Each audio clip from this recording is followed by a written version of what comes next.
সুপ্রিয় দর্শক আসসালামু আলাইকুম, কেমন আছেন আপনারা? নিশ্চয়ই ভালো আছেন। আজকের ভিডিওতে আপনাদের সবাইকে স্বাগত জানাচ্ছি। আজকে আমি আপনাদের সাথে খুবই গুরুত্বপূর্ণ একটা টপিক নিয়ে আলোচনা করব, বিশেষ করে নতুন মায়েদের জন্য। জেনে রাখুন কিভাবে অল্প খাবার থেকে বাচ্চাকে অধিক পুষ্টি দিতে পারবেন। তাহলে চলুন মূল ভিডিওতে যাওয়া যাক। দেখুন, আমরা সবসময় সবাই আমাদের বাচ্চাদের পুষ্টি নিয়ে চিন্তিত থাকি। কারণ কি, বাচ্চারা খাবার একেবারেই খেতে চায় না। কিছু কিছু বাচ্চা আছে এত দুষ্ট যে প্রচুর জ্বালাতন করে। খাবার তারা কোনো রকমেই খেতে চায় না, কোনোভাবেই তাদেরকে খাবার খাওয়ানো যায় না। আর বাচ্চারা যদি ভালোভাবে খাবার না খায় তাহলে কিন্তু তারা ভালো পুষ্টি পাবে না। আর পুষ্টির অসম্পূর্ণতার কারণে পরবর্তীতে বাচ্চারা দুর্বল হবে, রোগ প্রতিরোধ ক্ষমতা থাকবে না তাদের। এছাড়া তাদের স্কিন ভালো হবে না, তাদের চুল ভালো হবে না, বিভিন্ন ধরনের সমস্যা দেখা দিবে। আর এই বাচ্চাগুলো অনেক বেশি রোগে শোকে ভোগে। আর সব কিছু জেনে শুনে তো আমরা মায়েরা খুব টেনশনে থাকি যে কিভাবে বাচ্চাকে খাওয়ানো যায়, কিভাবে বাচ্চাকে খাওয়ানো যায়। অনেক মা তো আছি বাচ্চাকে খুব শাসন করি, মারি, বকাঝকা করি। এতে কি হয়, হিতে বিপরীত হয়ে যায়। বাচ্চা আরও বেশি অ্যাগ্রেসিভ হয়ে যায়। সে একেবারে খাবার খেতেই চায় না কোনো মতেই। কারণ সে দেখতে পাচ্ছে যে এই খাবারটা খাওয়ার সময় আমার মা আমাকে অনেক বেশি বকাঝকা করে, সেজন্য সে এটাকে অপছন্দ করে। তো আজকে আমি আপনাদের সাথে শেয়ার করব কিভাবে অল্প খাবার থেকে আপনি আপনার বাচ্চাকে অধিক পুষ্টি দিতে পারবেন। চলুন শুরু করছি। দেখুন, আমরা সবসময় বাচ্চাদের যেহেতু খাবার নিয়ে টেনশানে থাকি, তো টেনশানটাকে আমাদের সবসময় কনভার্ট করতে হবে সার্চে। সার্চ কী করবেন, সবসময় দেখবেন যে আপনার বাচ্চা কী খেতে পছন্দ করে। এমন কোনো বাচ্চা নেই যে সে কিছু না কিছু খেতে পছন্দ করে, এরকম কোনো বাচ্চা নেই। কিছু না কিছু খেতে তো আপনার বাচ্চা অবশ্যই পছন্দ করবে।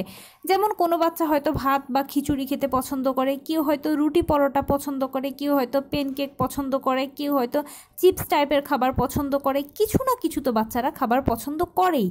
তো আপনাকে এই জন্য আইডেন্টিফাই করতে হবে প্রথমে আপনার বাচ্চা কী খেতে পছন্দ করে।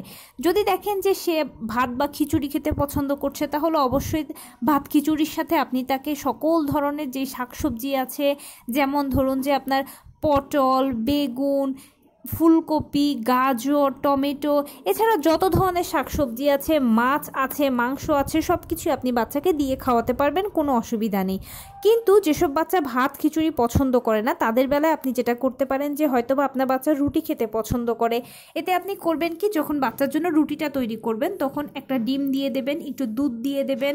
সেই সাথে অবশ্যই চাইলে আপনি অন্য কিছু অ্যাড করতে পারেন, যেটা অ্যাড করা যায়, খাবারকে অনেক বেশি পুষ্টিসম্মত করে ও সেই সাথে মজাও দেবে। এই ধরনের কিছু অ্যাড করে আপনি বাচ্চার জন্য রুটিটা করতে পারেন।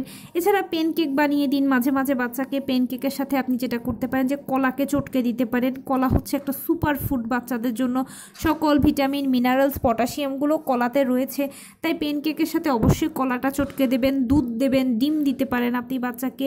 কিছু বাদামকে আপনি গুঁড়ো করে দিন। এছাড়া অন্যান্য ফল যেগুলোকে আপনি চটকাতে পারবেন, ওগুলো প্যানকেকের সাথে আপনি চটকিয়ে একটা প্যানকেক তাকে তৈরি করে দিলেন। তো সে একটা প্যানকেক যদি খায় বা আপনি যদি তাকে একটা প্যানকেক খাওয়াতে পারেন, তাহলে তো সকল ধরনের উপাদানগুলো সে প্যানকেকটার মাধ্যমে পেল। এছাড়া বাচ্চারা আবার ফ্রুট কেক খেতে পছন্দ করে, তো বিভিন্ন ধরনের ফলকে একসাথে মিক্স করে বাচ্চাকে ফ্রুট কেক করে দিন। সে ফ্রুট কেকটা খেলেও সে ফলগুলো পেলো, প্লাস কেকের যে উপাদান আছে সব কিছুই পেলো।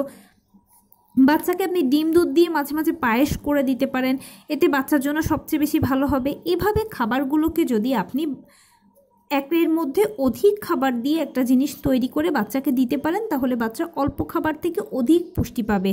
আর বাচ্চার পুষ্টি নিয়ে আপনাকে কোনো টেনশন করতে হবে না, আর ওর পেছনে পেছনে খাবার নিয়ে ছুটতে হবে না। তো এই ছিল আজকের ভিডিও। কেমন লাগলো বলুন?